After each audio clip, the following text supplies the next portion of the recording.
In 1904, a war revealed the future. Trenches, machine guns, artillery striking from miles away. Everything that would define World War I was already there. And yet, 10 years later, Europe walked straight into it. When Japan went to war with the Russian Empire, most of the world didn't expect much. Russia was larger, stronger, more established. But what unfolded was something very different. Observers from Europe and America arrived, expecting to watch a conventional war. Instead, they witnessed the future. This wasn't fast, open combat. Armies began digging in.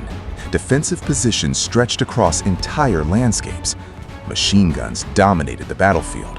Advancing across open ground became incredibly dangerous. And artillery? It no longer needed to see its target. Shells could land from miles away with devastating accuracy. War had changed, but not everyone fully accepted it. At Port Arthur, the warning became impossible to ignore. The fighting dragged on. Positions became heavily fortified.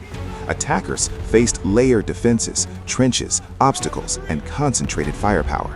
It was slow, costly, and difficult to break through. This wasn't a temporary phase. This was the new reality of war.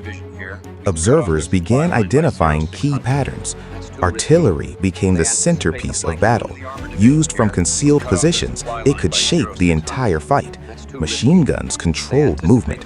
They turned open terrain into zones that were nearly impossible to cross. Logistics became critical. Supplying and coordinating large forces now mattered as much as fighting itself. Even small advantages could determine outcomes.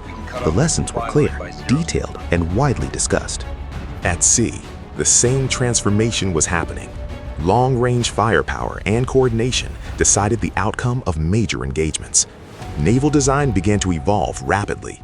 Ships became more powerful, more specialized, and nations took notice.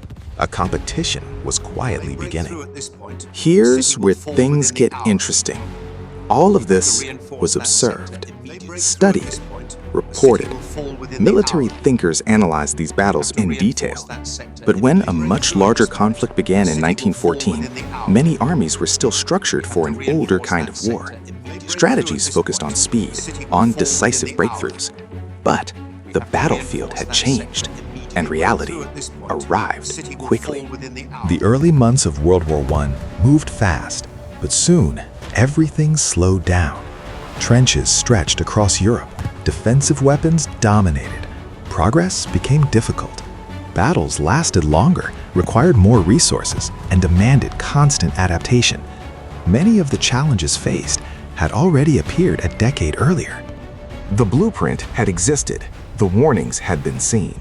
But preparing for the future is never as simple as recognizing it. And in this case, the cost of that gap was enormous. History doesn't just show us what happened. It shows us what was possible and what was missed. This is just one of many moments that shaped modern warfare. Subscribe to understand the patterns behind history.